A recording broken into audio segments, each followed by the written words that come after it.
Les amis, attendez, j'ai pris des notes. OK? Donc, nos grands-mamans se mariaient vers 18, 19, 20 ans. Nos mamans se mariaient aux alentours de 25 ans. Jusqu'à là, on est d'accord. Alors, pourquoi êtes-vous étonnés que notre génération se marie dans la trentaine?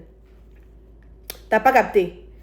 Nos grands-mères se mariaient entre 18 et 20 ans. Arrivé à la génération de nos mamans, c'était autour de 25, 26 ans. Pourquoi êtes-vous étonnés que la nouvelle génération a souvent tendance à se marier début mi-trentaine? Vous voyez pas qu'il y a un patron de comportement? Que chaque fois qu'on passe d'une génération à une autre, l'âge du mariage est repoussé? Alors, voici ma théorie. S'il vous plaît, mettez-moi dans le commentaire ce que vous pensez. Moi, ma théorie, c'est quoi? Pourquoi est-ce qu'à chaque génération, les gens se marient plus tard? C'est à cause des études. À l'époque de nos grands-parents, que ce soit nos grands-mères ou nos grands-pères, ces gens-là ne faisaient pas de longues études. D'accord? Donc, à peine sortis du foyer familial, ils se mariaient, boum, boum, boum, ils avaient des enfants.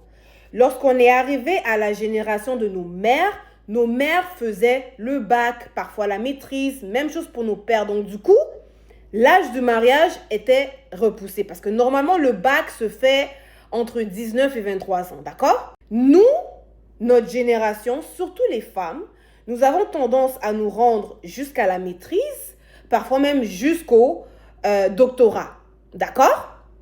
Ce qui expliquerait, selon mon point de vue, selon mon humble avis, pourquoi notre génération, on se marie plus tard.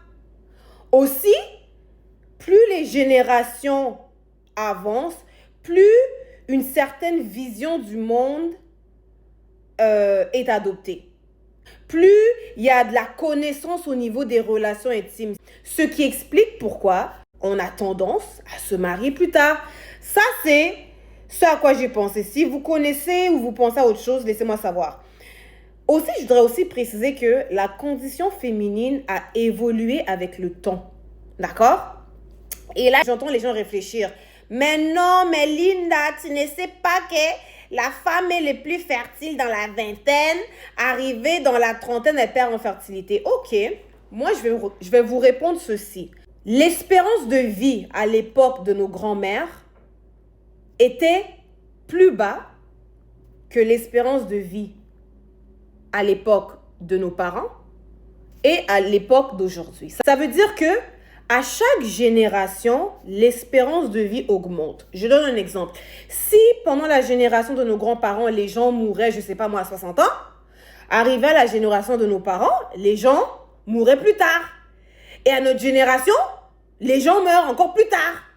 On n'est pas étonné de voir des gens mourir dans la centaine, 120 ans, 130... Bon, c'est peut-être pas 130 ans, mais au moins 120 ans, ça l'exige, je crois. OK? Donc, et là, vous allez me dire, OK, mais c'est quoi le rapport, Linda? Pourquoi est-ce que l'espérance de vie a augmenté? À mon humble avis, c'est parce que la médecine s'est développée. Alors, corrigez-moi si j'ai tort, hein. Si vous avez d'autres explications, mettez dans les commentaires.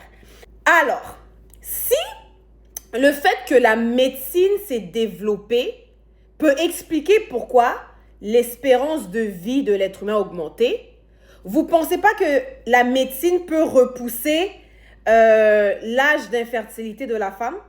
Donc, si par exemple, biologiquement, la femme après 10 ans, on va suivre la théorie, ok? Si par exemple, la femme à partir de 35 ans, elle perd en fertilité. Ok. Vous ne pensez pas qu'avec le développement de la médecine, on peut repousser ça? De la même manière qu'on a repoussé l'âge de la mort en raison du développement de la médecine, vous ne pensez pas qu'on peut aussi repousser l'âge de la fertilité? Ce qui explique pourquoi de plus en plus de femmes ont des enfants à 50 ans. Ah oui, et là j'entends... Mais oui, mais Linda, c'est mieux d'avoir des enfants jeunes, comme ça tu passes plus de temps avec tes enfants.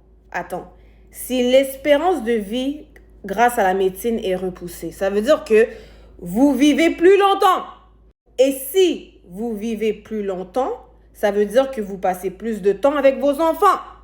Et là, d'autres vont me dire, mais oui, mais Linda, c'est mieux d'avoir des enfants jeunes parce que quand tu es jeune, tu as l'énergie. Ah, OK. Donc, si je suis votre logique, ça veut dire qu'idéalement, il faudra avoir des enfants à l'adolescence. Parce qu'à l'adolescence, 12, 13, 14, 15 ans, 16 ans, 17 ans, c'est l'âge à laquelle on est... c'est l'âge à laquelle on a le plus d'énergie. Mais si je vous dis ça, vous allez me dire, ben non, Linda, faut pas avoir des enfants à l'adolescence. Pourquoi vous me dites ça? Ben parce qu'on n'a pas la maturité. Oh! Ding, ding, ding, ding, ding, ding, ding. Alors, vous me dites que c'est mieux d'avoir des enfants jeunes parce que tu as l'énergie. OK, ça veut dire, si je suis votre logique, il faudra avoir des enfants dans l'adolescence. OK.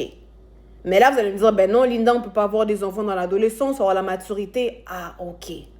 Moi, je vais vous répondre que ce qui détermine que l'on sera un bon ou un mauvais parent, entre autres, c'est le degré de maturité des deux individus. Ce n'est pas le degré d'énergie. Tu peux avoir toute l'énergie du monde et mal éduquer tes enfants.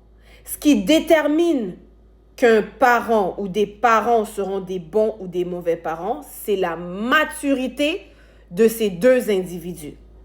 Donc, quelqu'un qui a des enfants mi-fin trentaine, début quarantaine, elle n'aura peut-être pas la même énergie ou il n'aura peut-être pas la même énergie qu'une personne dans la vingtaine, mais normalement, il devrait avoir plus de maturité et de stabilité financière, entre autres. Vous comprenez? Donc, regardez, il y a des débats, OK? S'il vous plaît, vivons au temps présent. Arrêtez de comparer les comportements d'aujourd'hui avec le passé. Nous sommes en 2025. Les réalités ne sont pas les mêmes. Donc, les filles, je peux comprendre la pression dans la trentaine. Je comprends cette pression-là, mais franchement, comme le dicton le dit, mieux vaut être seul que mal accompagné. Mieux vaut être seul que de faire un choix parce que l'âge avance. Ce que j'ai remarqué, c'est que les femmes qui font un choix basé sur l'âge avance, il faut que je me marie, souvent tu fais un mauvais choix parce que tu fais ton choix sous base de stress, au fait. Vous voyez? Donc, morale de l'histoire, OK? Arrêtez de vous laisser stresser parce que la société dit, oui, je suis consciente qu'il y a des réalités biologiques, d'accord? Mais de la même manière que la médecine progresse, pour augmenter l'espérance de vie, de la même manière, la médecine évolue pour adapter la fertilité des gens. D'accord? Donc, la morale de l'histoire, écoutez, si vous pouvez vous marier dans la vingtaine, faites-le. C'est plus facile, d'accord? Mais si vous n'avez pas eu cette grâce-là, ne virez pas fou, au fait. Ne virez pas fou parce que souvent, c'est quand vous commencez à stresser par rapport à ça que vous faites des mauvais choix. Combien de gens on connaît qui ont dit... Ah, j'ai fait le mauvais choix. Ah, j'ai épousé la mauvaise personne. Ah, quand j'ai fait mon choix, je n'étais pas assez mature, etc., etc. Si vous avez la grâce de vous marier jeune, gloire à Dieu, soyez bénis, OK?